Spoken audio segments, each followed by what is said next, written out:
الحمدللہ وکفا والصلاۃ والسلام علی عبادہ الذین اصطفیٰ خصوصاً علی افضلہم وخاتم النبیین محمد الامین وعلی آلہ واصحابہ اجمعین۔ اعوذ باللہ من الشیطان الرجیم، بسم اللہ الرحمن الرحیم۔ قال اللہ عز وجل فی کتابہ الکریم: لقد کان فی یوسف و اخوتہ آیات للسائلین اذ قالوا لیوسف و اخوہ احب الی ابینا منا ونحن عصبہ ان ابانا لفی ضلال مبین اقتلوا یوسف او اطرحوہ ارضا یخل لکم وجہ ابیکم وتکونوا من بعدہ قوما صالحین۔ قال قائل منہم لا تقتلوا یوسف والقوہ فی غیابۃ الجب یلتقطہ بعض السیارۃ ان کنتم فاعلین۔ قالوا یا ابانا ما لک لا تأمنا علی یوسف وانا لہ لناصحون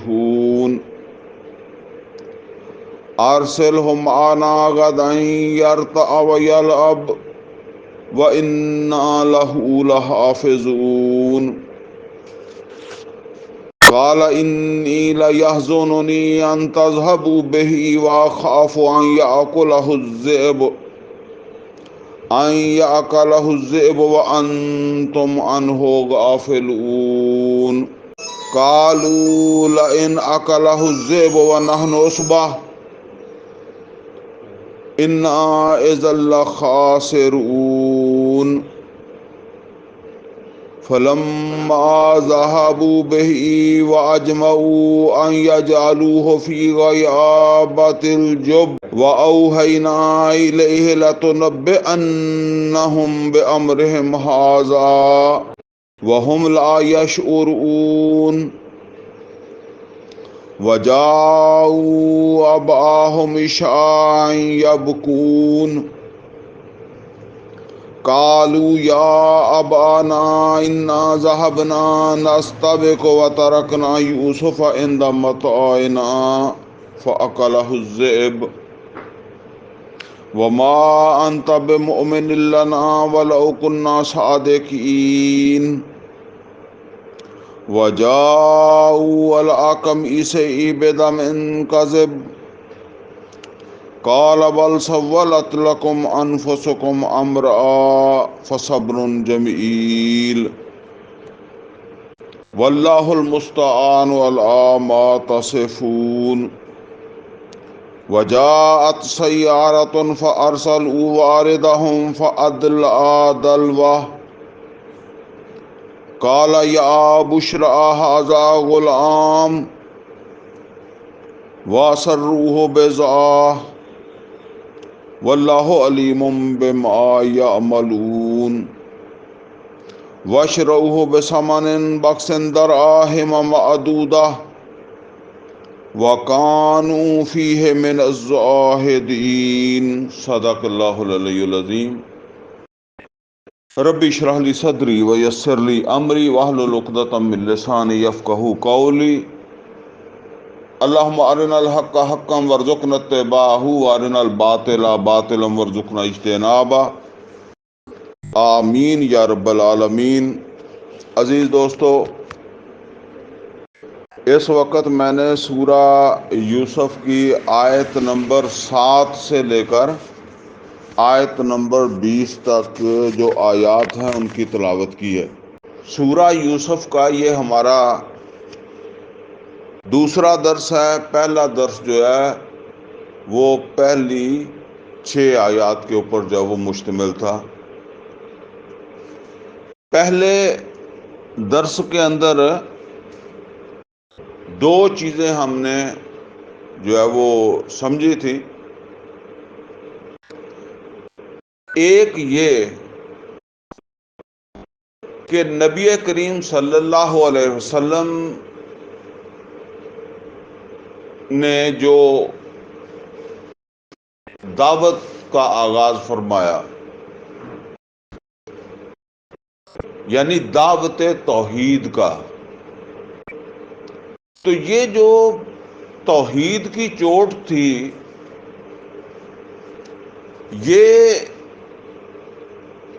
کیوں ان کو پریشان کر رہی تھی مکہ والوں کو؟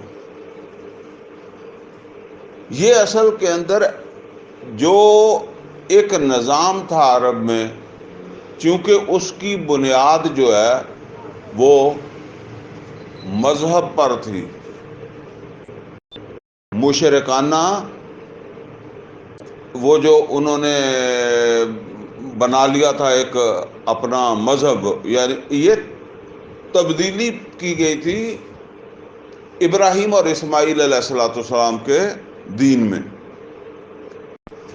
اب یہ جو ایک ان کے یوں سمجھ لیں کہ جو نظریات خیالات تھے، ان میں سب سے زیادہ جو چیز اہم تھی جس کی بنیاد کے اوپر وہ نظام وجود میں آیا تھا وہ تھے وہ بت جن کو وہ معبود کہتے تھے. لہذا لا الہ الا اللہ یا اشہد ان لا الہ الا اللہ، اس کی چوٹ کہاں پڑتی تھی؟ اس کی چوٹ پڑتی تھی معبودوں پر، ان بتوں پر. تو یہ جو چوٹ تھی نا، اس نے ان کے نظام کی جڑیں اکھاڑ دی تھی، جس کو میں نے آپ کو کئی دفعہ سمجھاتا ہوں کہ دیکھیں یہ مزاروں کا ایک نظام بنا ہوا ہے نا. اب آپ اسے کہیں مزاروں کے اوپر جو سسٹم بنا ہوا ہے، یہ آپ کے تو اپنے شہر کے اندر اس طرح کا بڑا کام ہے. اب لوگ جاتے ہیں، پیسے دیتے ہیں، کوئی بزرگ وہ 200 سال پہلے ہوگا، 400 سال پہلے ہوگا، اس کا بس اب چل رہا ہے نا. تو وہ سارا سلسلہ جو ہے نا وہ قبر کی وجہ سے. آپ ان سے یہ کہیں کہ بھئی یہ قبر یہاں سے نکالو، تم ادھر بیٹھو، ٹھیک ہے نا، تو قبر یہاں سے ہٹاؤ، تو اس کا کیا مطلب ہے؟ تو سارا نظام بنا ہوا ہی اس کی وجہ سے. تو لہٰذا یہ سارا نظام جو بنا ہوا تھا یہ بتوں کی وجہ سے تھا. تو تفصیلی گفتگو میں نے کی تھی، اور اس میں یہ بات بھی میں نے سمجھائی تھی کہ آج توحید کا وہ پہلو جو اس نظام کو جڑوں سے ہلائے گا، وہ اصل کے اندر جو ہے نا اس کا تقاضا بھی ہے، اور وہی اصل کے اندر انقلابی توحید ہے. اب دیکھیں اللہ تعالیٰ کی ایک صفت یہ ہے کہ اللہ معبود ہے، اور ایک صفت یہ ہے کہ اللہ خالق ہے، اور ایک صفت یہ ہے کہ اللہ رازق ہے، اور ایک صفت یہ ہے کہ اللہ حاکم ہے، احکم الحاکمین ہے. تفصیل میں تو اب میں دوبارہ نہیں جاتا، لیکن یہ سمجھ لیں کہ جب آپ یہ کہیں گے کہ کوئی حاکم نہیں ہے اللہ کے سوا، تو پھر اللہ کے مقابلے میں جو بھی حکم دے رہا ہے یا جو بھی حکم چل رہا ہے وہ باطل ہے. یہ ہلائے گا اس نظام کو، ٹھیک ہے نا.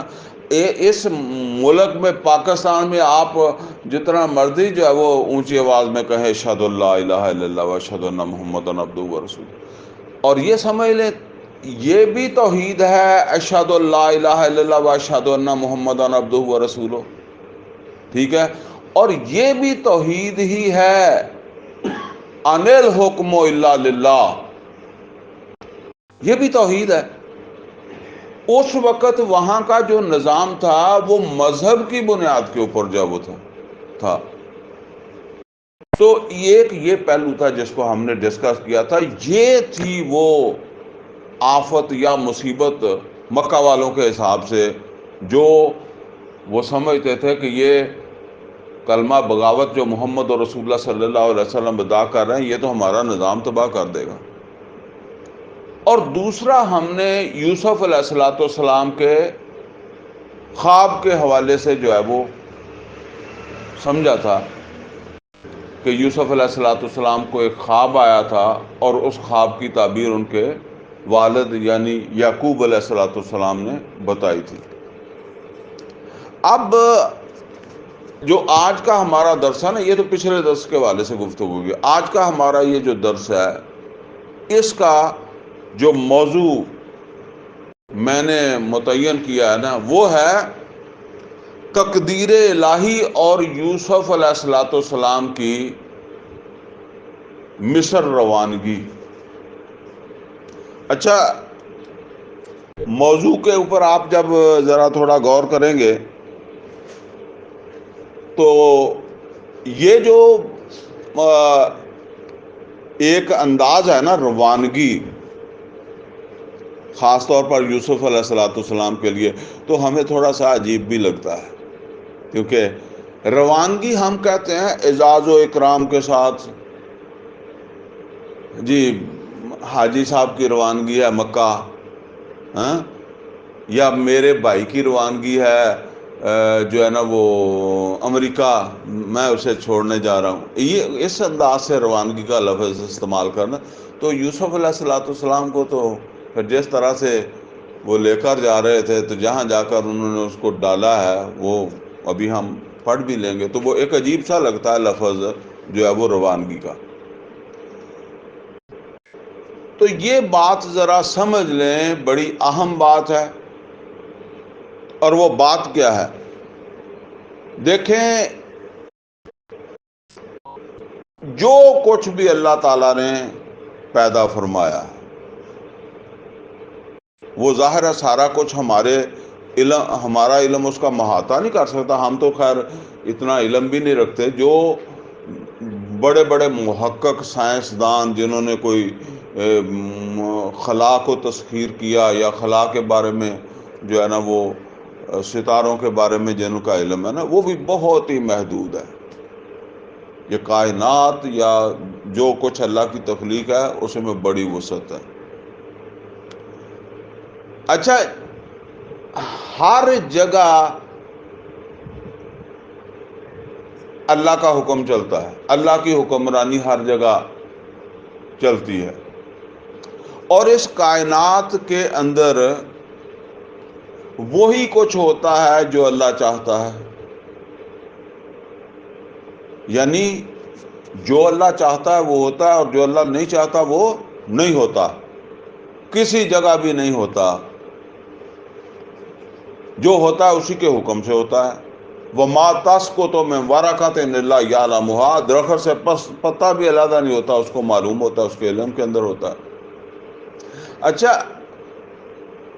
جب یہ تصور ہمارا بنتا ہے نا کہ جی جو کچھ ہوتا ہے وہ اللہ کے حکم سے ہوتا ہے، تو پھر ایک بات ہمارے ذہن میں آتی ہے، وہ یہ آتی ہے کہ پھر ہمیں کرنے کی پابندی کیوں ہے کہ جی ہم یہ کریں ہم وہ کریں؟ کیونکہ جو اللہ چاہتا ہے وہ ہونا ہے وہی ہوتا ہے، ہمارے کیے کچھ نہیں ہوتا۔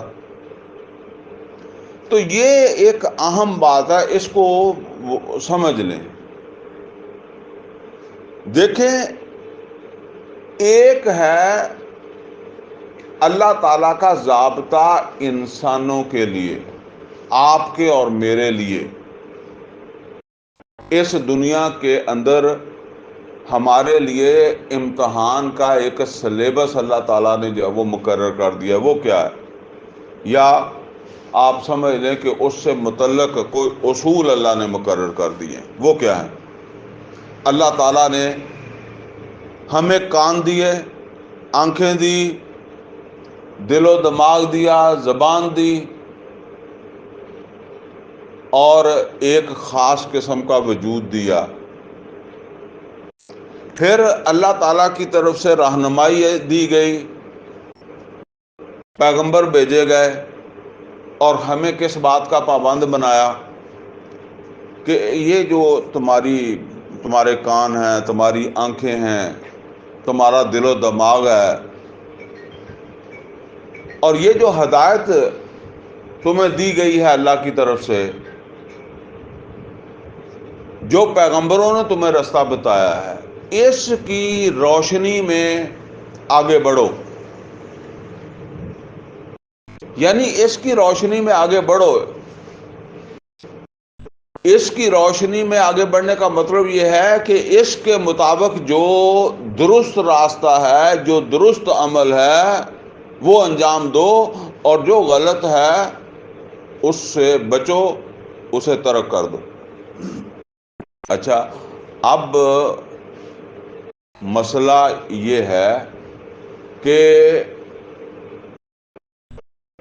ہم ایک عمل کرتے ہیں اور ہم اپنے یعنی جو بھی اللہ تعالیٰ نے ہمیں اصول بتائے ہیں ان کو پیش نظر رکھ کر کوئی عمل جو ہے وہ کرتے ہیں، لیکن اس عمل کے اندر ہمیں بظاہر ناکامی نظر آتی ہے، ٹھیک ہے نا؟ تو اس حوالے سے یہ بات سمجھ لیں کہ اگر تو وہ ہمارا عمل جو ہے نا وہ اللہ تعالیٰ کے اس نظام کے ساتھ مطابقت رکھتا ہے تو وہ عمل جو ہے وہ نتیجہ خیز ہو جاتا ہے۔ اگر وہ اس کے ساتھ مطابقت نہیں رکھتا تو پھر ہم بظاہر ناکام رہ جاتے ہیں۔ اچھا، یہ جو ناکامی ہے یا کامیابی ہے، اس کا تعلق ہماری آخرت کی کامیابی ناکامی سے نہیں ہے۔ آخرت کی کامیابی یا ناکامی کا جو تعلق ہے نا وہ یہ ہے کہ ہم مخلص کتنے تھے، اخلاص ہمارے اندر کتنا تھا، اور ہم نے اللہ تعالیٰ کے دیے ہوئے ان اصولوں کے مطابق کتنی محنت کی، کتنے وسائل خرچ کیے، کتنی صلاحیتیں جو وہ لگائی، نتیجہ نکلا یا نہیں نکلا۔ اس لیے کہ اللہ کا پروگرام ہمارے سامنے نہیں ہے، یہ نوٹ کر لیں۔ اللہ کیا کرنا چاہتا ہے، ہونا بھی وہی ہے، لیکن وہ ہمارے سامنے نہیں ہے۔ دیکھیں ایک مثال سے اس کو سمجھیں۔ موسیٰ علیہ السلام اور خضر وہ ایک کشتی میں بیٹھے، ہم پڑھ چکے ہیں سورہ کہف کے اندر۔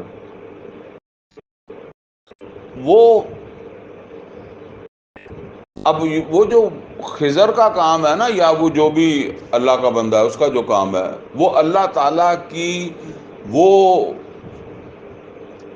خدائی، اللہ کے اس خدائی پروگرام کے اندر کا ایک کرندہ ہے نا۔ ہمیں نہیں نظر آتا، وہ یہاں بھی ہوں گے، ہمیں نظر نہیں آتے، اسی طرح وہ بھی نظر نہیں آ رہا، لیکن خصوصی طور پر موسیٰ علیہ السلام کو وہ نظر آ رہا ہے، ٹھیک ہے نا؟ اب وہ کشتی کو نقصان پہنچا رہا ہے، موسیٰ علیہ السلام کو نظر آ رہا ہے، تو اب موسیٰ علیہ السلام کو جو اللہ نے صلاحیتیں دی ہیں، جو ہدایت دی ہے، اس کا تقاضا کیا بنتا ہے کہ یار تو انہیں بندے مارے گا، کشتی کو نقصان کر کے، ایک تو نقصان کر رہا ہے اور ایک بندے غرق کرے گا۔ اچھا، اب درمیان میں پردہ ہے۔ موسیٰ علیہ السلام جو بھی اللہ نے اصول بتائے ہیں، جو ہدایت دی ہے، اس کے مطابق صحیح کر رہے ہیں، اپنے حساب سے صحیح کر رہے ہیں، لیکن وہ جو آگے اللہ کا پروگرام ہے اس سے موسیٰ علیہ السلام واقف ہی نہیں ہے، اور شاید اگر وہ پردہ نہ ہو تو وہ نہ کریں، ٹھیک ہے نا؟ اب یہ تو ہمیں تب پتہ چلا نا کہ جب وہ پردہ ہٹایا ہے اس شخص نے، کہ میں نے کشتی اس بنا پر توڑی۔ اب جب پردہ ہٹایا تو اب موسیٰ علیہ السلام کو کوئی اس کے اوپر جو ہے وہ گلا تھا؟ میں نے اس وجہ سے بچے کو جو ہے وہ قتل کیا ہے، پردہ ہٹا کے اس نے بتایا کہ یہ ہے بات، میں نے اس وجہ سے دیوار جو ہے وہ کھڑی کی تھی۔ تو یہ سمجھ لیں کہ ہماری کامیابی ناکامی کا مطلب یہ نہیں ہے، ہمارا تو جیسے میں اکثر کہا کرتا ہوں نا، ہمارا اخلاص، ہماری لگن، ہماری قربانی، وہ صلاحیتوں کی ہو، وسائل کی ہو، اوقات کی ہو، اس کے اوپر اللہ تعالیٰ کی طرف سے جو ہے وہ ہمارے بارے میں فیصلہ ہو جائے گا کہ جو ہم نے کیا۔ باقی اگر تو ہمارا وہ عمل جو ہے نا وہ اللہ تعالیٰ کے اس نظام سے مطابقت رکھتا ہے تو ہمیں کامیابی مل جائے گی، ہم سمجھیں گے کامیاب ہو گئے، حالانکہ وہ تو اللہ کا پلان تھا، ہمارا بھی اس کے اندر جو ہے وہ عمل آ گیا۔ اور اگر وہ اس سے متصادم ہوگا تو جس طرح موسیٰ علیہ السلام کے نہ چاہتے ہوئے اس نے کشتی توڑ دی تو ہم ناکام ہو جائیں گے۔ اب اس کو ذرا سمجھ لیں، جو بات میں آپ کو سمجھانا چاہتا ہوں وہ کیا ہے؟ وہ یہ ہے کہ پیچھے ہم نے خواب، یوسف علیہ السلام نے ایک خواب بتایا نا اپنے والد کو کہ 11 ستارے، چاند اور سورج مجھے سجدہ کر رہے ہیں، اور یعقوب علیہ السلام نے پھر اس خواب کی تعبیر بتائی کہ اللہ تعالیٰ جو ہے وہ تجھے منتخب کرے گا، تجھے کوئی مقام جو ہے وہ عطا فرمائے گا اللہ۔ اب ظاہر بات ہے کہ وہ جو مقام انہیں عطا کرنا ہے اس کا یعقوب علیہ السلام کو اندازہ ہو رہا ہے نا کہ اس کا کوئی اتنا مقام ہوگا جو کہ مجھے بھی اور مجھے، میری بیوی کو بھی اور اس کے باقی بھائیوں کو بھی اس کے آگے جو ہے وہ جھکنا پڑے گا، کوئی اس کا مقام ایسا ہوگا۔ اچھا، وہ مقام جو ہے اب اس کے اعتبار سے یوسف علیہ السلام کی تربیت کی بھی ضرورت ہے۔ یوسف علیہ السلام جس ماحول، جس معاشرے میں رہ رہے ہیں نا، وہ میں اکثر کہا کرتا ہوں کہ ایک خانہ بدوش معاشرہ، بدو معاشرہ، بدو کوئی برا لفظ نہیں ہے، یہ ہمارے جس طرح آپ سمجھے چولستان کے اندر لوگ رہتے ہیں اس طرح بکریاں چرانا یا اونٹ چرانا یا گائے چرانا، اور یہ ان کا ایک بڑا بزنس ہے۔ اچھا، اب اگر آپ چولستان سے ایک بڑا ہی ذہین آدمی، جس کو آپ سمجھیں کہ جی یہ بہت قابل آدمی ہے، اس کو اٹھا کر لے آئیں کہ آ کر جو ہے وہ میرے شہر کا جو ہے نا وہ بلدیہ کا چیئرمین بن جا، اس حیثیت سے ہمارے شہر کے جو بھی کام ہیں یا جو تقاضے ہیں اس عہدے کے یہ پورا کر، یا ہمارے تھانے کے اندر تھانے دار بن جائے، یا ہمارے شہر کے اندر جو اسسٹنٹ کمشنر ہے اس کے اوپر بیٹھ جائے، تو بڑا ذہین آدمی ہے۔ آپ کیا سمجھتے ہیں کہ یہ آدمی یہ کام کر لے گا؟ یہ نہیں کرے گا، اس کی تربیت نہیں ہے۔ تو اب یوسف علیہ السلام کو جو مقام و مرتبہ اللہ تعالیٰ نے دینا ہے، اس مقام و مرتبہ کی تربیت کی ضرورت ہے کہ نہیں ہے؟ اس کی ضرورت ہے۔ اچھا، پھر ایک اور بات سمجھ لیں، جتنی ٹریننگ یا تربیت ایک بچے کی ہو سکتی ہے نا، بڑے کی نہیں ہو سکتی۔ مثال کے طور پر آپ دیکھیں جو ہے نا وہ یہ موبائل ہیں، اب یہ میرے پاس آیا 60 سال کی عمر میں، اور میں اس کے صرف چند فنکشن جانتا ہوں۔ ایک 5-7 سال کا بچہ جو ہے جس کے پاس یہ موبائل نہیں ہے، وہ زیادہ سے زیادہ اپنی ماں کا اٹھاتا ہوگا یا اپنے باپ کا اٹھاتا ہوگا۔ اگر میں یہ موبائل اس کو پکڑا دوں تو مجھ سے کئی گنا زیادہ وہ اس موبائل کو جانتا ہے۔ ٹھیک ہے نا. اب یہ آپ کا اچھا دوسری ایک اور بات سمجھ لیں کہ ایک کاشتکار ہے. اب کاشتکار کا بیٹا جو ہے اس کو کاشتکاری کے لیے کوئی اسپیشل کلاس لینی پڑتی ہے؟ وہ پتہ ہی نہیں لگتا کب ٹرینڈ ہو جاتا ہے اور وہ کام سنبھال لیتا ہے.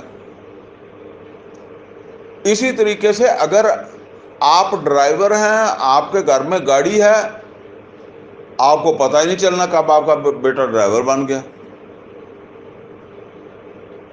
اگر آپ کہیں سے بندہ اٹھا کر لائیں گے نا جس کو کاشتکاری کا بالکل پتہ نہیں ہے، کسان کے حوالے سے، اس کی ذمہ داریوں کے حوالے سے بالکل نہیں جانتا، اس کو آپ مشقت کر کے سکھائیں گے. بس اسی کے اوپر سمجھ لیں کہ حکمرانی جو ہے یہ کوئی آسان کام ہے، یہ آسان کام نہیں ہے. اچھا ایک اور بات سمجھ لیں کہ ہم عام طور پر کہتے ہیں کہ جی یہ بلاول ہے نا، بس ماں تھی تو یہ بھی سیاستدان بن گیا، وہ مریم نواز ہے تو وہ چونکہ باپ تھا تو بن گیا. اصل بات تو ایسے ہی ہے، لیکن وجہ کیا ہے؟ وجہ یہ ہے کہ آپ یا میں جس کا کوئی تعلق نہیں ہے سیاست سے، وہ ایک کونسلر کے لیول کی سیاست بھی نہیں کر سکتا، اس میں بھی فیل ہو جائے گا. اور اگر سیاست کرے گا تو اسے ٹریننگ لینی پڑے گی. یعنی ایک عام آدمی وہ نیچے سے شروع ہوگا نا تو پہلے کسی نہ کسی کونسلر جو ہے نا اس کے پاس اسے چائے پلائے گا، اپنے گھر بلایا کرے گا، کبھی اس کے پاس جا کر بیٹھا کرے گا تو تھوڑا تھوڑا سیکھے گا. پھر کرتے کرتے جب تک بوڑھا ہوگا تب تک اسے پتہ چلے گا کہ یہ حکمرانی کی سیاست کیا ہوتی ہے. یہ کسی کے ساتھ لگ کے اس نے سیکھنی ہے. اور وہ جو اس کی اولاد ہے اس سیاستدان کی، اسے یہ مشقت نہیں کرنی پڑتی. اس نے جس طرح وہ کسان کا بیٹا جو ہے نا اس کو کاشتکاری کی تربیت جو ہے نا وہ اسی ماحول میں مل جاتی ہے، اس کو بھی مل جاتی ہے.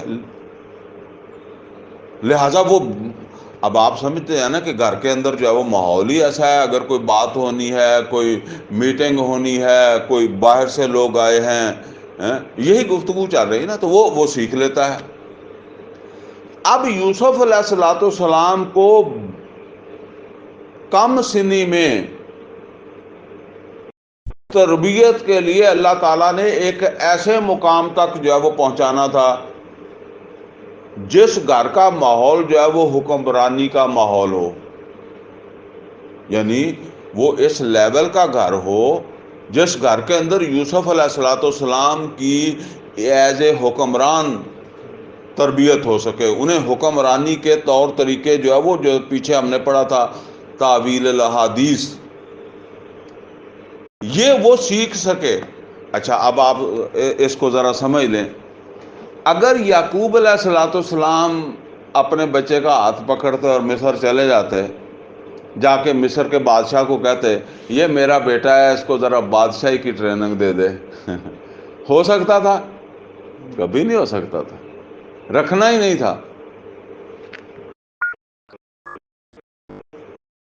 اور یا عزیز مصر کوئی کہتا کہ یہ میرے بیٹے کو جو ہے نا وہ حکمرانی کے طور طریقے ذرا سکھا دے، تو وہ اسے نہیں رکھتا. ٹھیک ہے نا. اب یہ کام کیسے ہوا؟ وہ جیسے قرآن کریم کے اندر آتا ہے نا کہ اللہ تعالیٰ جو ہے وہ بڑی آہستگی سے، بڑے لطیف انداز میں جو کام کرنا ہوتا کر لیتا ہے. تو اب اللہ تعالیٰ نے یوسف علیہ السلام کو اس کمسنی میں وہاں سے اٹھایا. نوٹ کر لیں پروگرام کس کا ہے؟ اللہ کا ہے. تو اسے وہاں سے اٹھایا اور وہ جو بھی طریقہ ہے وہ ابھی ہم پڑھ لیں گے کہ بھائیوں نے کنویں میں ڈالا اور قافلے والوں نے وہاں سے نکالا اور لے گئے اسے مصر۔ اچھا دیکھیں وہاں، اب وہاں کون اسے لے رہا ہے؟ ایک ایسا شخص یا ایک ایسے گھرانے کا سربراہ جو سیاسی گھرانہ ہے، اور سیاسی بھی آپ یہ سمجھ لیں کہ اپر لیول کا۔ اچھا دیکھیں کس طرح جو ہے نا وہ اس کے موافق حالات اللہ نے مہیا کیے۔ وہ جس نے خریدا ہے اس کی اولاد، بیٹا نہیں ہے، اولاد نہیں ہے۔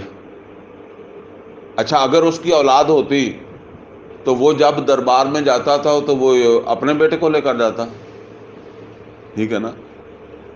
یا اس طرح کی کوئی بھی فنکشن ہے، کوئی آنا جانا ہے، بادشاہ سے ملاقات ہے، وہ اس کی کرواتا، وہ اپنے بیٹے کی کرواتا۔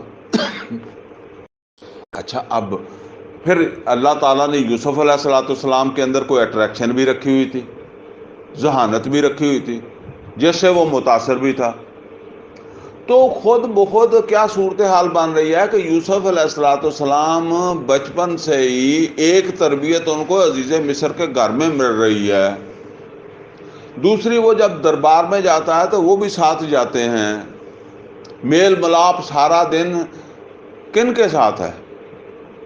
وہ اشرافیہ، وہ آپ سمجھ لیں کہ سیاسی طبقہ ہے، اس کے ساتھ اس کے میل ملاپ ہے، اور وہاں وہ یہ ساری چیزیں جو ہے وہ سیکھ رہے ہیں۔ اب یہ منصوبہ ہے اللہ کا، لیکن اس منصوبے میں استعمال کون ہو رہا ہے؟ نمبر ایک یوسف علیہ السلام کے بھائی، نمبر دو قافلے والے، نمبر تین عزیز مصر۔ اچھا میں نے آپ کو بتایا کہ کیا یوسف علیہ السلام کے بھائی جو تھے انہوں نے اسی پروگرام کے لیے یوسف علیہ السلام کو کنویں میں ڈالا تھا کہ یہ جا کر وہاں بادشاہ بن جائے، یا وہ قافلے والے جو تھے انہوں نے اسی مقصد کے لیے جب لے جا کر اسے مصر میں بیچا تھا کہ یہ بادشاہ بن جائے؟ عزیز مصر جو ہے اس نے اسی مقصد کے لیے اسے خریدا تھا کہ یہ بادشاہ بن جائے گا۔ اب یہ سمجھ لیں کہ یہ اللہ کا ایک پروگرام ہے، اور جس میں ہم جیسے لوگ ہیں، وہ ہم جیسے ہیں نا، اس کے قافلے والے انسان ہیں نا۔ اب چونکہ یہ کام جو ہے نا وہ اللہ تعالیٰ کے اس منصوبے کی تکمیل کر رہا تھا، تو یوسف علیہ السلام کو وہ کنویں میں بھی پھینکا ہے، کوئی رکاوٹ نہیں آئی، جو وہ کرنا چاہتے تھے ہو گیا، اور قافلے والے نکال کے لے جانا چاہتے تھے لے گئے، جہاں بیچنا چاہتے بیچے، اور عزیز مصر کا اسے ارادہ بنا تو اس نے اسے خرید لیا۔ اب ہر آدمی جو ہے یا ہر کردار جو ہے اس کو جو ملنا ہے وہ کس بنیاد کے اوپر ملنا ہے؟ وہ جو بھائی جو تھے انہوں نے بادشاہ بنانے کے لیے نہیں، انہوں نے تو دشمنی میں یہ عمل کیا تھا نا، تو لہٰذا ان کو تو کوئی شاباش یا ثواب کے تو وہ مستحق نہیں بنتے، وہ تو سزا کے مستحق بنتے ہیں۔ اچھا وہ قافلے والے جو ہیں انہوں نے تو ایک چوری کا مال، مفت کا مال دے کر جو ہے وہ سنبھالا ہے نا، تو وہ لے گئے۔ آگے عزیز مصر ہے۔ اب ہر ایک کردار جو ہے نا وہ اپنے عمل سے اللہ کے پروگرام کو مکمل کر رہا ہے، لیکن اجر ہر ایک کا علیحدہ علیحدہ ہے، اپنی نیت کے اعتبار سے ہے اجر۔ وہ جس طرح ہم عام طور پر ایک کہا کرتے ہیں نا کہ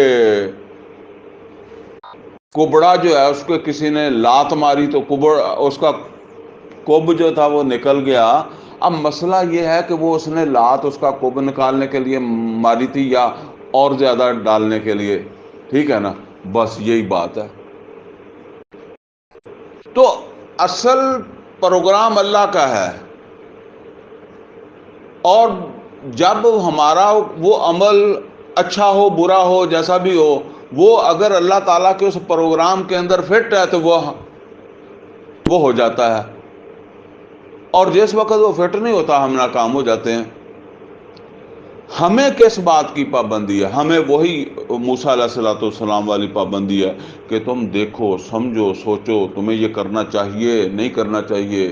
وَلَا تَقْفُ مَا لَيْسَ لَكَ بِهِ عِلْمٌ إِنَّ السَّمْعَ وَالْبَصَرَ وَالْفُؤَادَ كُلُّ أُولَٰئِكَ كَانَ عَنْهُ مسئولا۔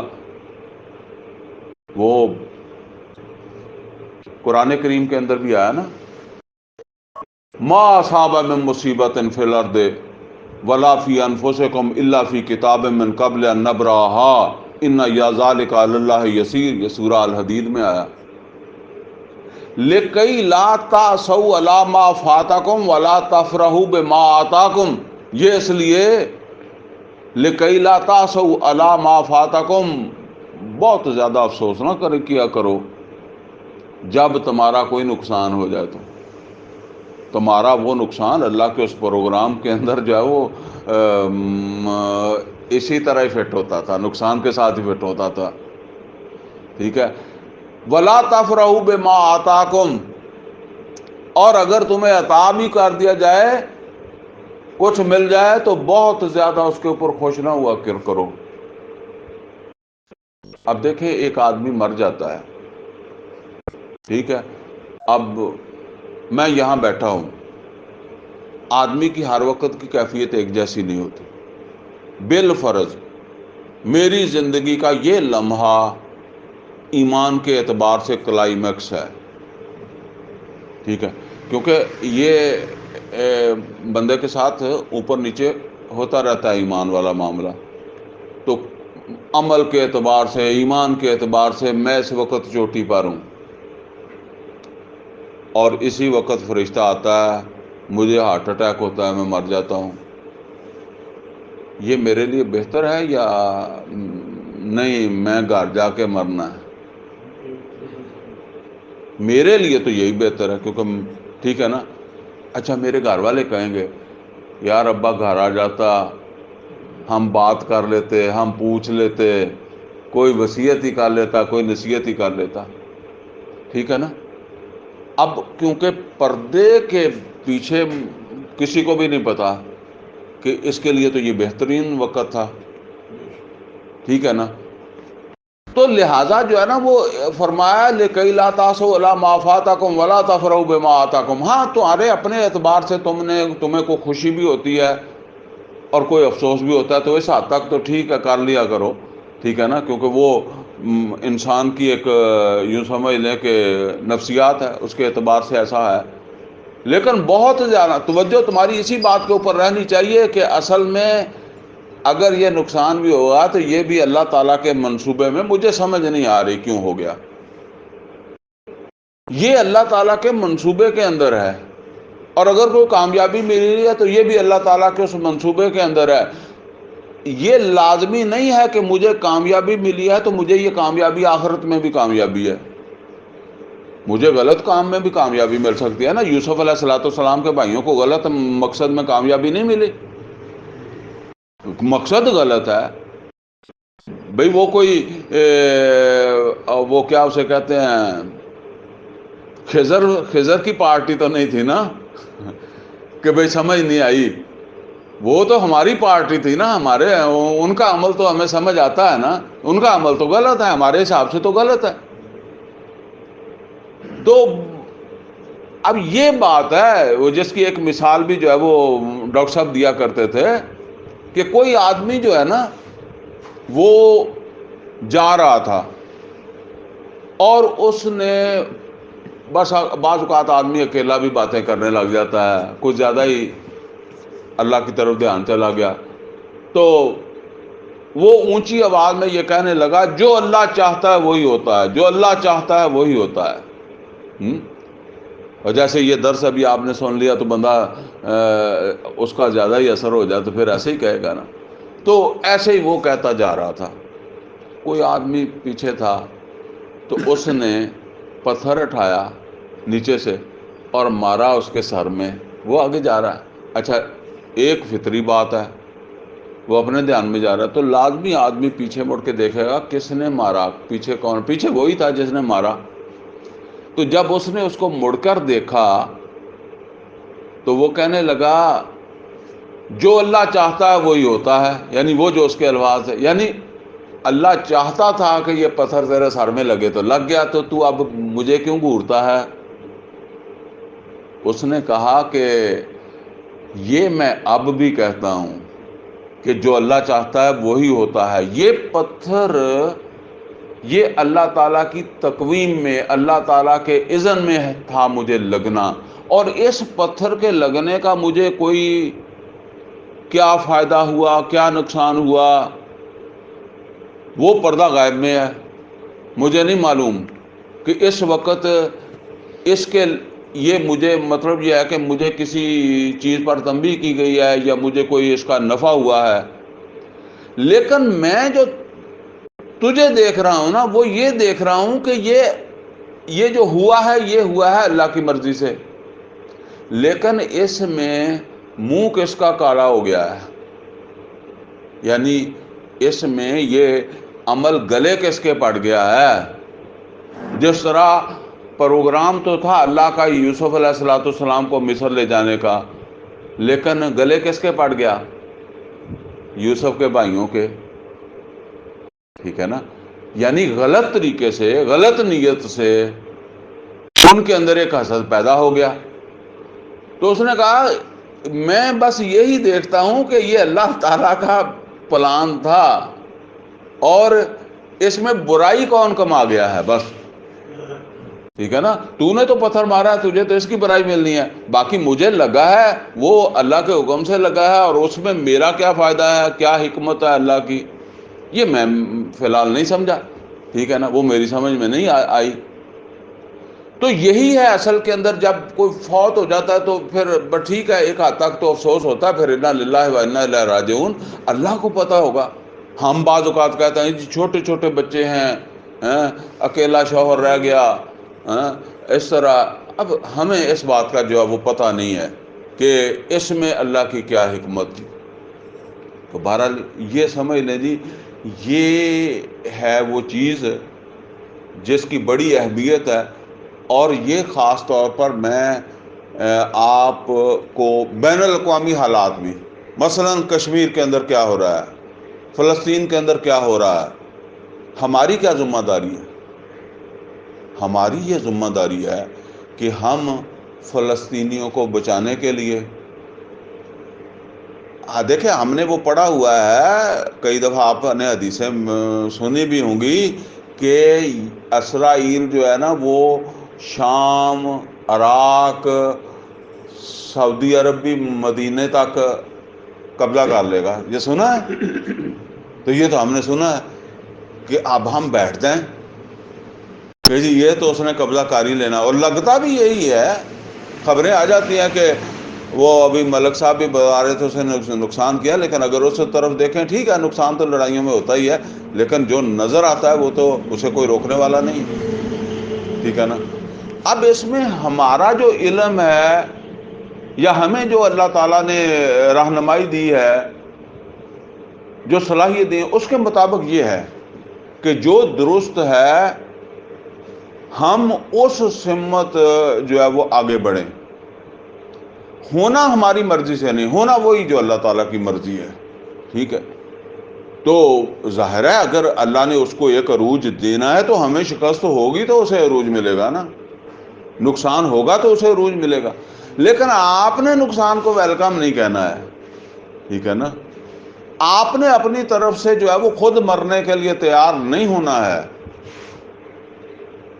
تو آپ نے اپنی صلاحیتیں، وسائل، وقت اس مقصد کے لیے لگانا ہے۔ اور اسی طرح میں آپ کو ایک بتاؤں کہ یہ جو ہمارے اپنے ملکی حالات ہیں اس سے بڑی ساری پریشانی ہو جاتی ہے جی، 70 سال ہو گئے پاکستان کو بنے ہوئے، کبھی مشرف آ جاتا ہے، کبھی نواز شریف آ جاتا ہے، کبھی عمران خان آ جاتا ہے، کبھی کوئی آ جاتا ہے۔ یہ بات صحیح ہے، میں ایک بات آپ کو ڈاکٹر صاحب کی بتاتا ہوں، ڈاکٹر اسرار احمد صاحب ہمارے استاد، وہ کہا کرتے تھے کہ مجھے یقین ہے کہ جو آخری غلبہ ہے اسلام کا پوری دنیا تک جس نے محیط ہونا ہے، اس میں پاکستان کا خاص کردار ہے۔ اچھا، اب وہ ہم تو جب کوئی تھوڑے بہت اچھے حالات ہوں تو ہم سمجھتے ہیں کہ شاید کچھ ہوگا، اور جب برے حالات ہونے لگتے ہیں تو ہم کہتے ہیں گیا کچھ بھی نہیں ہے۔ تو مطلب یہ ہے کہ یہ جو کچھ بھی ہو رہا ہے نا، یہ ہو رہا ہے اللہ تعالیٰ کے فیصلے کے مطابق ہی۔ البتہ ہم اس بات کے پابند ہیں، وہ موسیٰ علیہ السلام کی طرح، اگر ہمارے حکمران درست ہیں تو ہم ان کی تائید کریں، اگر وہ غلط ہیں تو ہم ان پر تنقید کریں، انہیں بدلنے کی کوشش کریں، ان کی جگہ بہتر لانے کی کوشش کریں۔ مطلب اور بھی جو بھی اللہ کے دین کی سربلندی کے لیے ایمانداری کے ساتھ، اخلاص کے ساتھ اپنے وسائل مطلب اس کا نتیجہ کیا نکلنا چاہیے کہ اگر ناکامی ہو رہی ہے نا تو مایوسی نہیں ہونی چاہیے، بلکہ جذبہ اور اٹھنا چاہیے کہ یار ناکامی ہو رہی ہے، مجھے اور وقت دینا چاہیے، میرے اور وسائل اس کے اندر جو وہ لگنے چاہیے، میری اور صلاحیتیں اس کے اندر جو وہ لگنی چاہیے۔ تو یہ ہے اصل کے اندر۔ باقی یہ سمجھ لیں، ایک کسان ہے، وہ فصل کاشت کرتا ہے اور فصل بڑی اگاؤ بہت اچھا ہے، اٹھان بہت اچھی ہے، وہ اس کا دل بھی خوش ہوتا ہے، وہ اس کے اوپر آ کر جو وہ سپرے وغیرہ پیسٹی سائیڈ یہ وہ کرتا ہے، پانی ٹائم کے اوپر دیتا ہے، لیکن اللہ کا فیصلہ یہ ہے کہ اس کو روزی نہیں دینی، ٹھیک ہے، اور وہ بڑے شوق سے محنت کرتا ہے، اور جب وہ کپاس پہنچتی ہے اپنے وہ عروج پر تو ایسی بارش ہوتی ہے یا ایسی دھوپ پڑتی ہے، وہ ختم ہو جاتا ہے۔ یہ اس کا پروگرام ہے۔ ہمارا کام کیا ہے؟ دیکھیں، کوئی آدمی شادی سے کے بغیر بیٹا مانگتا ہے؟ کبھی کسی نے شادی نہ کی ہو کہتا ہے اللہ مجھے پتر دے دے، بیٹا دے دے؟ یہ اصول کے خلاف ہے۔ تم شادی کرو اور تم جو ہے نا وہ اب شادی کے بعد اللہ سے دعا کرو، لیکن لازمی نہیں ہے، ہو سکتا ہے پھر بھی نہ ملے۔ اللہ تعالیٰ کی اس تقویم میں اگر تمہیں اولاد دینی ہے اور یہ اولاد اللہ کے اس منصوبے کے اندر ہے، تمہیں مل جائے گی، دے دے گا اللہ، نہیں تو نہیں دے گا۔ لیکن تم مانگی شادی سے پہلے رہے تو یہ تو واقعی الٹا کام کر رہے ہو نا۔ تو تم اللہ کے دین کے لیے مخلص ہی نہیں ہو، کوئی صلاحیت نہیں لگا رہا ہے، کوئی وسائل نہیں لگا رہا ہے، کوئی وقت نہیں لگا رہا ہے، بلکہ ترجیح بنا ہی نہیں ہے یہ کام تمہارے لیے، اور تم افسوس کرتے ہو جی ہوتا کچھ نہیں ہے، ہر جگہ مسلمانوں کو ناکامی ہو رہی ہے، فلسطین میں بھی ہو رہی ہے، کشمیر میں بھی ہو رہی ہے، یہاں پاکستان کے اندر بھی ہو رہی ہے۔ تو یہ بات غلط ہے، ٹھیک ہے۔ یہ اصل کے اندر جو ہے نا وہ جو تقدیر الہی کے حوالے سے جو ہے وہ یہ بات میں نے کہا کہ اس مقام کے اوپر اس کو ذرا واضح کر لیں۔ اب آئیں جی اس کی طرف۔ فرمایا لقد کان فی یوسف و اخوتہ آیۃ للسائلین، بے شک یوسف اور اس کے بھائیوں کے اس واقعے میں نشانیاں ہیں، آیات للسائلین، سائلین سوال کرنے والے۔ سوال کرنے والے کون تھے؟ اہل مکہ۔ اہل مکہ نے سوال کیے تھے نا، یہ سوال جس کے جواب میں سورہ یوسف نازل ہو رہی ہے، سوال کن کا تھا؟ اہل مکہ کا، کہ بنی اسرائیل جو تھے یہ تو شام کے رہنے والے تھے، یہ مصر میں جا کر کیسے غلامی میں چلے گئے؟ تو اللہ تعالیٰ نے کہا کہ ہاں یہ تمہارے سوال کا جواب ہے، لیکن یہ صرف تمہارے سوال کا جواب نہیں ہے، اس میں تمہارے لیے جنہوں نے سوال کیا ہے نا ان کے لیے بہت عبرت بھی ہے، ہدایت بھی ہے۔ یہ قرآن صرف واقعات نہیں بیان کر رہا بلکہ ہدایت بیان کر رہا ہے، ہدایت دے رہا ہے۔ اور اب ذرا صرف اوپر اوپر کی بات ذرا سمجھ لیں، گہرائی میں نہ جائیں. سورہ یوسف مکہ کے اندر نازل ہو رہی ہے، جہاں سوال کیا جا رہا ہے مکہ ہے.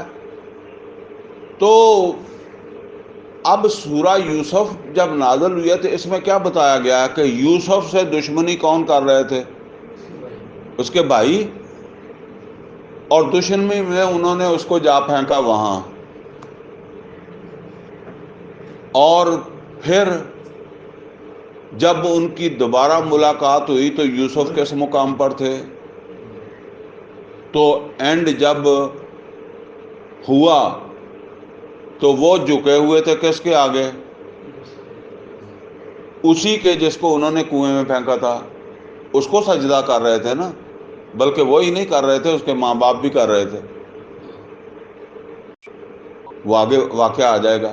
اچھا، اب مکہ میں ہے محمد اور رسول اللہ صلی اللہ علیہ وسلم، اور مکے والے محمد اور رسول اللہ صلی اللہ علیہ وسلم کو پریشان کر رہے ہیں. مکے وہاں بھی یہ سورہ انفال کے اندر ہے کہ مکے والے ایک موقع کے اوپر چاہتے تھے کہ انہیں ملک بدر بھی کر دیں. تو اب محمد اور رسول اللہ صلی اللہ علیہ وسلم خود وہاں سے نکل گئے حالات کی وجہ سے، یا مکے والے کے سلوک کی بنیاد بنا. اچھا، جب محمد اور رسول اللہ صلی اللہ علیہ وسلم نکل رہے ہیں تو کوئی بندہ گمان کر سکتا ہے کہ صرف 8 سال بعد یہ مکے والے اسی طرح محمد اور رسول اللہ صلی اللہ علیہ وسلم کے سامنے سر جھکائے کھڑے ہوں گے جیسے یوسف علیہ السلام کے بھائی اس کے سامنے جھکے ہوئے تھے؟ اس طرح ہوں گے؟ کوئی یقین ہی نہیں کر سکتا. کوئی یقین کر سکتا تھا جب وہ اپنے بھائی کو ڈال کر آئے ہیں کنویں میں؟ بلکہ ان کو یہ پتہ لگ جاتا کہ اس نے بادشاہ بن جانا تو انہوں نے ڈالنا ہی نہیں تھا. ٹھیک ہے نا؟ وہ تو اپنے طرف سے ان کو اس کو بس دور کیا انہوں نے نا. اچھا، پھر دیکھیں یوسف علیہ السلام نے اپنے بھائیوں سے کیا کہا؟ لا تثریب علیکم اليوم، جاؤ میں نے تم کو معاف کیا. اور محمد اور رسول اللہ صلی اللہ علیہ وسلم نے بھی یہی کہا، بلکہ آپ نے فرمایا کہ آج میں تم سے وہی کہوں گا جو میرے بھائی یوسف نے اپنے بھائیوں سے کہا تھا. یہ کہا، فرمایا تمہارے لیے اس میں سبق ہے، لے لو. یا تو پھر وہ یوسف کے بھائیوں کی طرح جو ہے وہ کر لو، اور یا پھر سبق لے لو. لقد کان فی یوسف واخوته آیۃ للسائلین اذ قالوا لیوسف واخوہ احب الی ابینا منا ونحن عصبہ. یہ اس وقت کی بات ہے جس وقت وہ آپس میں کہنے لگے کہ یوسف اور اس کا بھائی ہیں تو وہ بھی بھائی، اصل میں 2 بیویوں کی اولاد تھے نا. ایک بیوی کے 10 بیٹے تھے اور 10 جوان تھے، اور جو بھی وہاں بزنس ان کا کیا تھا، بکریاں، اونٹ، گائے وغیرہ چرانا، یہ بزنس تھا، وہ بزنس کرتے تھے. وہ دوسری بیوی جو تھی اس سے 2 کم سن بچے تھے، بیوی فوت ہو گئی تھی. تو یوسف علیہ السلام بڑے تھے. بڑے سے مراد یہی ہے کہ جیسے ہم کہتے ہیں کہ ایک 5 سال کا، دوسرا 4 سال کا ہے، 3 سال کا ہے، 2 سال کا ہے، اتنا کو فرق تھا ان کا. تو یہ چھوٹے تھے، کم سن تھے دونوں ہی. اب ایک تو ان کی ماں نہیں ہے، دوسرا شاید جو ہے نا وہ شاید کیا یقینی بات ہے کہ یعقوب علیہ السلام آخر فراست والے انسان ہیں نا، علم والے انسان ہیں. ان کو محسوس ہوتا ہوگا بھی وہ جداں ساڈے پنجابی چ کہندے سوڑاں جامدیاں دے منہ تکھے ہوندے آ، تو ان کو محسوس ہوتا ہوگا کہ یوسف میں کوئی خاص اوصاف ہیں، اس کا کوئی خاص معاملہ ہے. تو اس وجہ سے پھر وہ زیادہ ان کو جو ہے وہ عزیز رکھتے تھے یا پیار کرتے تھے، اپنے وہ ساتھ رکھتے تھے. اب وہ کہتے ہیں کہ فرمایا قالو، جس وقت انہوں نے باہمی طور پر یہ بات کی کہ لا یوسف و اخوہ احب الی ابینا منا، یوسف اور اس کا بھائی جو ہے وہ تو بہت پیارے ہیں ہمارے ابا جی کو، ہمارے مقابلے میں ہمارے ابا جی کو بہت زیادہ پیارے ہیں یوسف اور اس کا بھائی بنیامین. وَنَحْنُ عُصْبَةٌ، جبکہ ہم ہیں ایک پورا ٹولہ سمجھتے کہتے ایک وہ پورا اتنے ٹولہ بیٹھا، ایک ٹولہ آ رہا ہے ایک اور ٹولہ جا رہا ہے انسانوں کا، یعنی 10 بندوں کا ٹولہ ہے، ٹیم ہے پوری ہے۔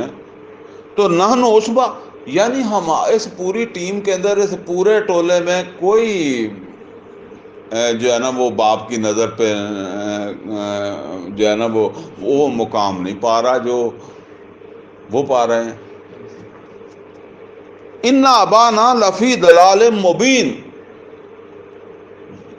ہمارے ابا جی جو ہے نا وہ یقیناً غلط کر رہے ہیں، ٹھیک ہے نا۔ جیسے ہم کہتے ہیں وہ بعض اوقات بیٹھے بیٹھے بھائی بات کہتے ہیں، ہن باپ تے ہے پر ہن یہ تو سوچنا انہوں بھی چاہیے، ہم اسے کہہ نہیں سکتے لیکن اس کو سوچنا چاہیے، غلطی ہے وہ یعنی صحیح فیصلہ نہیں لے رہے۔ ابا جی کو خود ہی غور کر لینا چاہیے اپنے طرز عمل پر۔ اچھا پھر اب انہوں نے کیا کہا،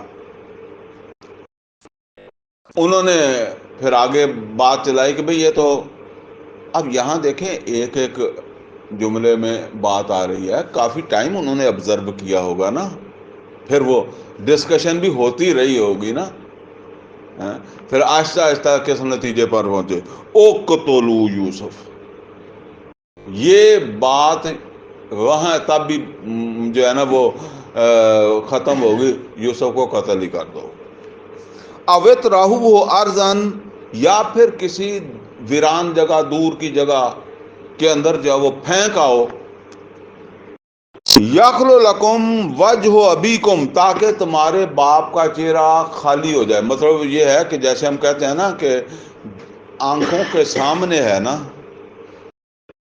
تو آنکھوں کے سامنے ہے تو پھر تو تمہیں مقام نہیں ملے گا، اس کو اس کی نظروں سے دور کر دو، نہ اسے نظر آئے گا۔ جیسے کئی دفعہ ہوتا ہے کوئی اپنے بیٹے سے پیار کرتا ہے، کوئی اپنے بھائی سے پیار کرتا ہے، فوت ہو جاتا ہے، کہتا ہے جی میں ہی مر گیا بس، ہیں ماں مر گئی میں مر گیا، بھائی مر گیا میں مر گیا، بیوی مر گئی میں مر گیا، اور وہ پہلے تو ایسے ہی لگتا ہے کہ یہ مر ہی جائے گا، ہیں پھر آہستہ آہستہ کیا ہوتا ہے، وہ ہنسدا کھیلتا معاشرے چستا۔ انہوں نے کہا کہ یہ باپ پریشان تو ہوگا کچھ دیر، ٹھیک ہے نا، تو ایک دفعہ اس کو سائڈ پہ کرو، یہ باپ کو نظر نہیں آئے گا تو خود بخود ہمارے اوپر توجہ اس کی ہوگی، ہماری طرف ہماری اہمیت ہو جائے گی خود بخود، ورنہ اگر اس کے ہوتے ہوئے تو ہم اہمیت نہیں ہماری بن سکتی۔ تو انہوں نے کہا وَتْرَحُوا أَرْضًا يَخْلُ لَكُمْ وَجْهُ أَبِيكُمْ وَتَكُونُوا مِنْ بَعْدِهِ قَوْمًا صَالِحِينَ۔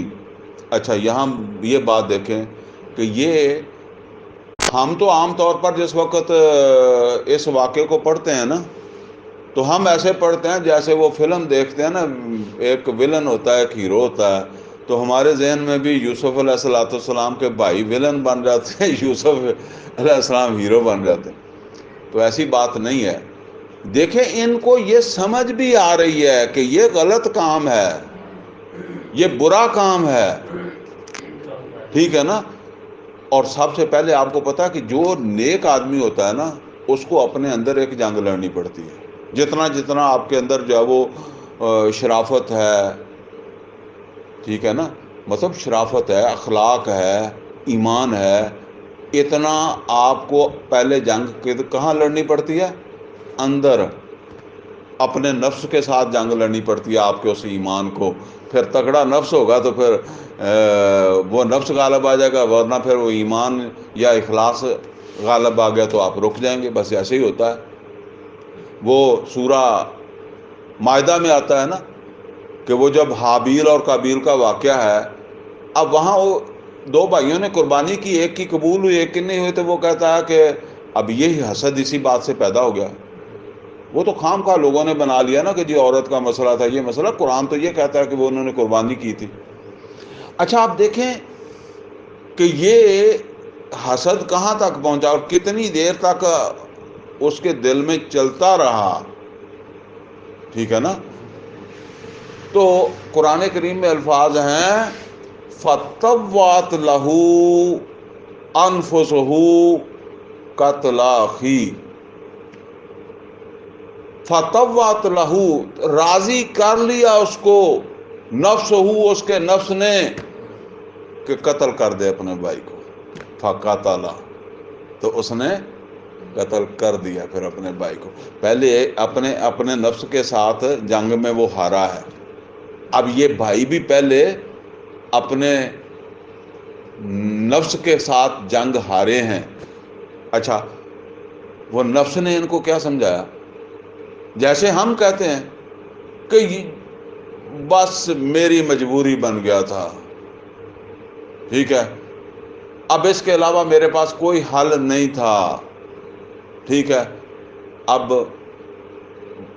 ٹھیک ہے، ایک باپ کے لیے باپ کو دکھ دے رہے ہیں نا، تکلیف دے رہے ہیں، باپ پریشان بھی ہوگا، لیکن اس کے بعد باپ کی خدمت کریں گے اور پھر باپ کو کبھی ناراض نہیں کریں گے، وَتَكُونُوا مِن بَعْدِهِ قَوْمًا صَالِحِينَ، ٹھیک ہے نا، پھر ہم نیک بن کر رہیں گے، پھر ابا جی کو تکلیف دوبارہ کبھی نہیں دینی، بس ایک تکلیف مجبوری ہے، یہ کر لو، ٹھیک ہے نا، یہ ہے۔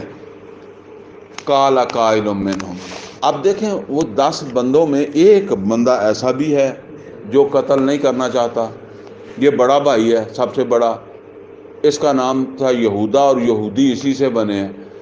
اب یہ منع کرتا رہا کہ نہیں باپ کو تکلیف نہیں دینی، ایسا نہیں کرنا، لیکن مسئلہ یہ ہے کہ جب 9 ایک طرف ہو جائیں تو جس طرح ہم کہتے ہیں کہ بھائی سب کی رائے یہ تھی تو میں کیا کہتا، میں مجبور تھا، پھر مجھے بھی ہاں ملانی پڑی، لیکن اس میں کسی درجے کے اندر آپ پھر اپنی بات بھی کرتے ہیں، بعض اوقات اس میں کوئی تھوڑی بہت ترمیم بھی ہو جاتی ہے جو پہلے مشورہ ہوا ہوتا ہے۔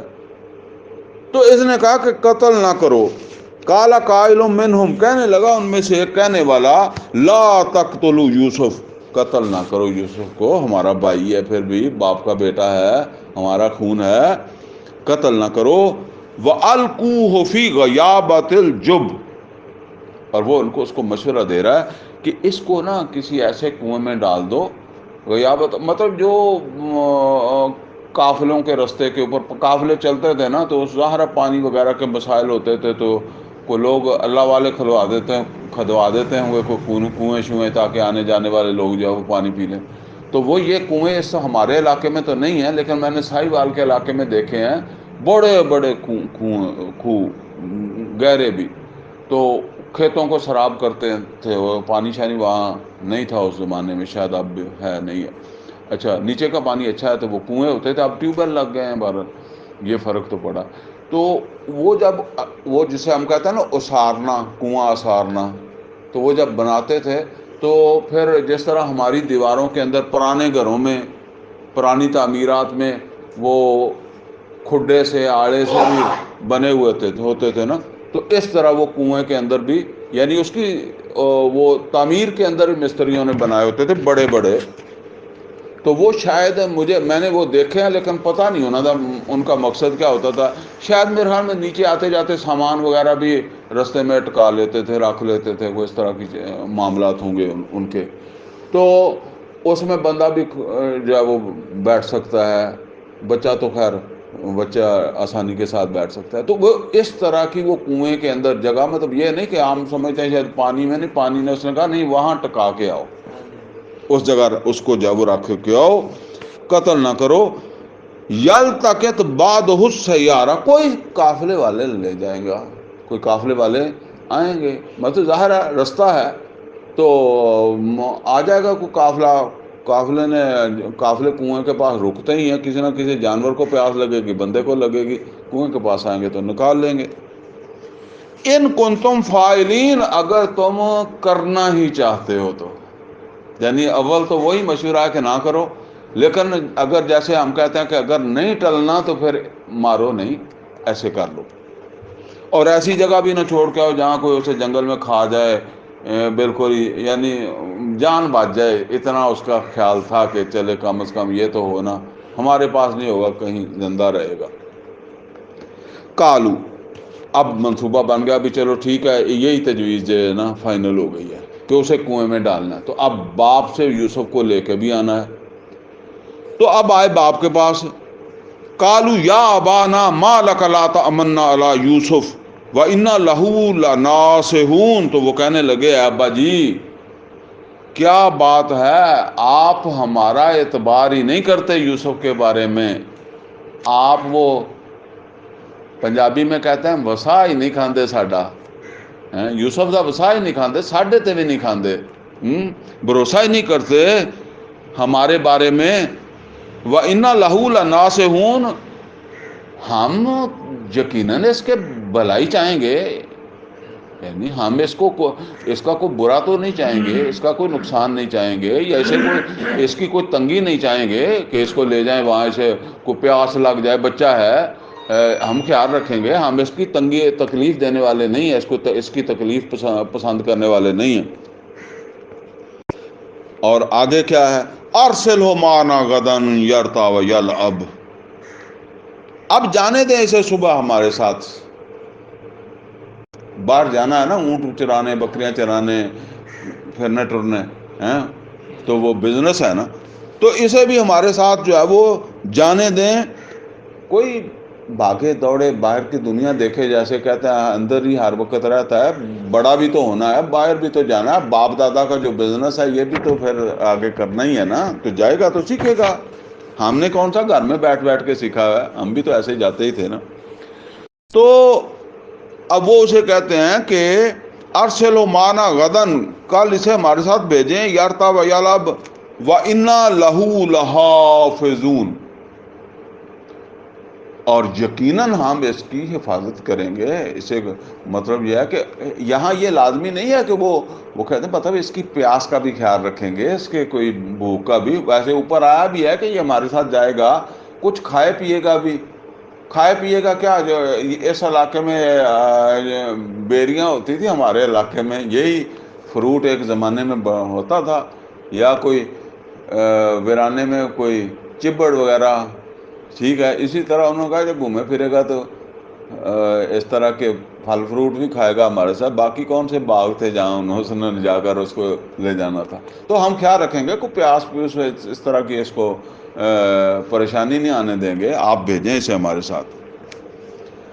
اب یعقوب علیہ الصلوۃ والسلام کہنے لگے، کالا، تو یعقوب علیہ الصلوۃ والسلام نے کہا، انی لیحزننی ان تذهبوا بہ واخاف ان یاکلہ الذئب وانتم عنہ غافلون، مجھے تم پر تو بھروسہ ہی ہے، لیکن میں اس بات سے ڈرتا ہوں کہ تم اسے لے جاؤ اور تم وہاں اپنے معاملات میں مصروف ہو جاؤ۔ کئی دفعہ باپ بچے کو ماں سے لے آتا ہے نا، ماں جتنا خیال رکھتی ہے اتنا نہیں، وہ آپ یہاں درس میں تھوڑی توجہ ہوگی اور بچہ آرام سے نکل گیا، ٹھیک ہے نا۔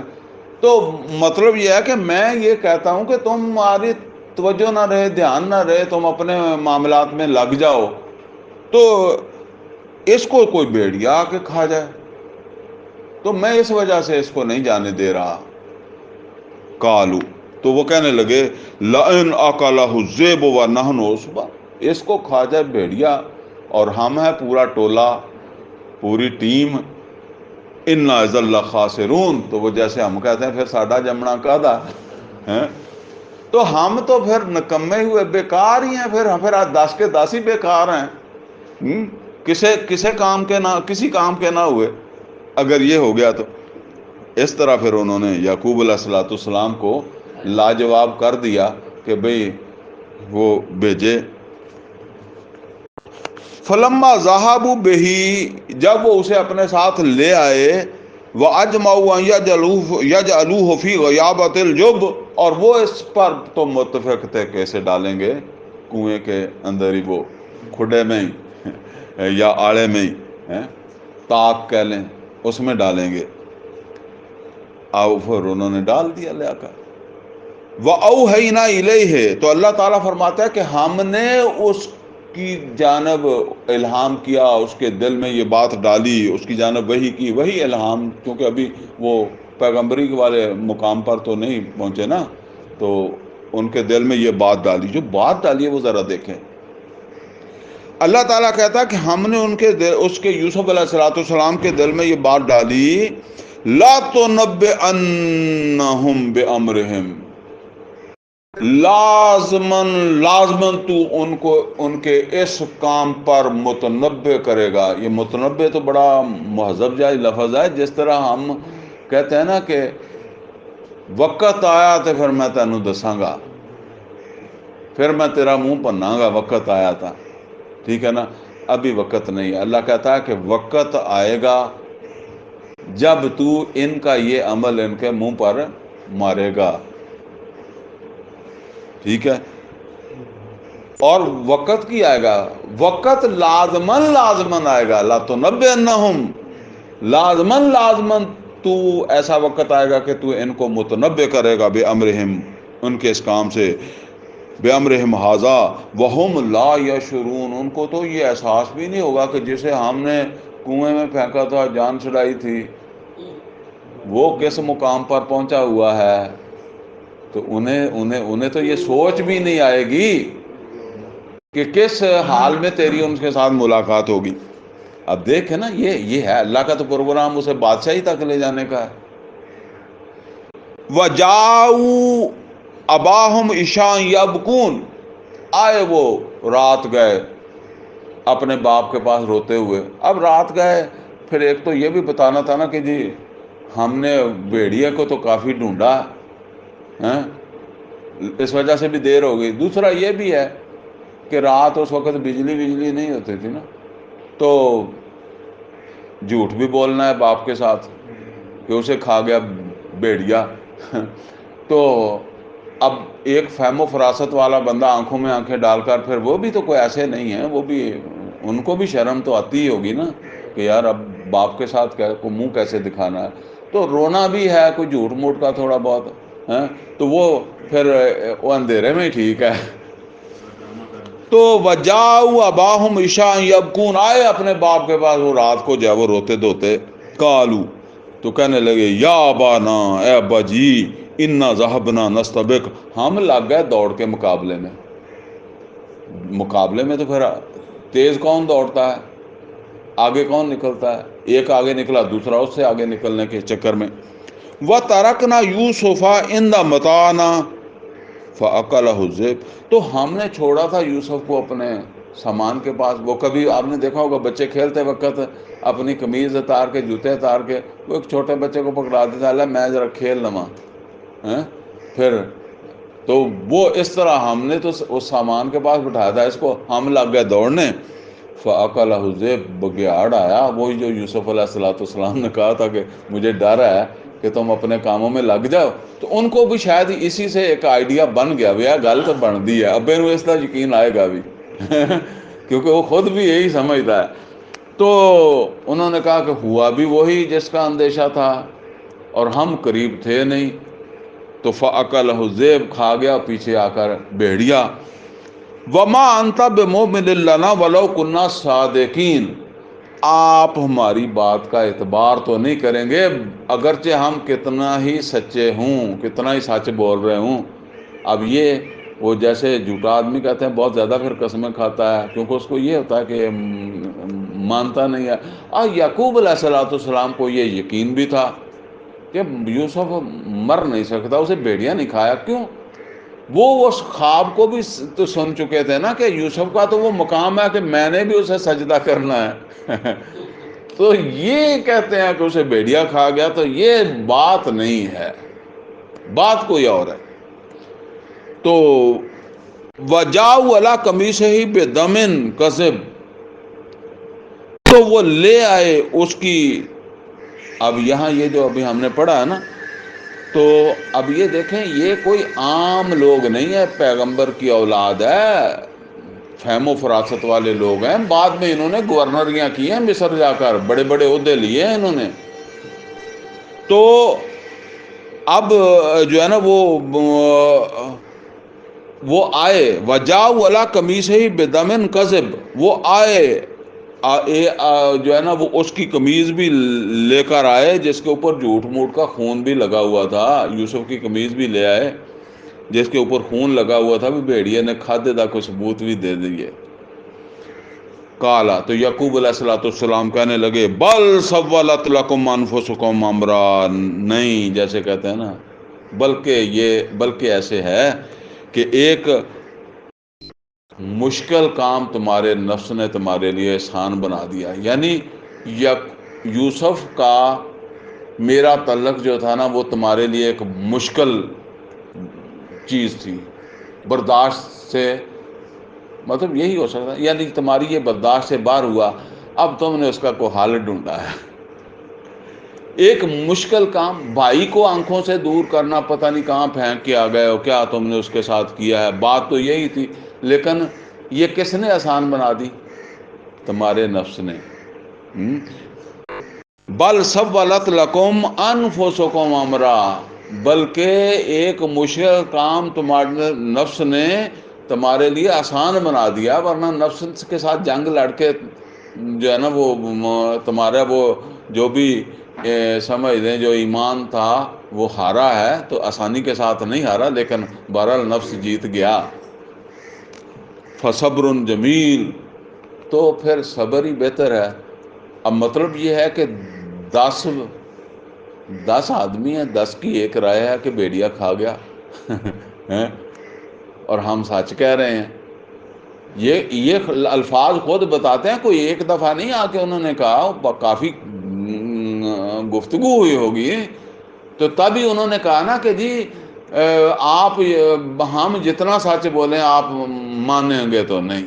تو اس کا مطلب پہلے سے وہ مناتے، تو ڈسکشن ہو رہی ہے، منانے کی کوشش کر رہے ہیں. پھر یعقوب علیہ السلام اس پہ کوئی اپنا ویٹو کر دیتے ہیں کہ نہیں ایسا نہیں ہوگا، ایسا نہیں ہوگا، تو اصلی گل دسو.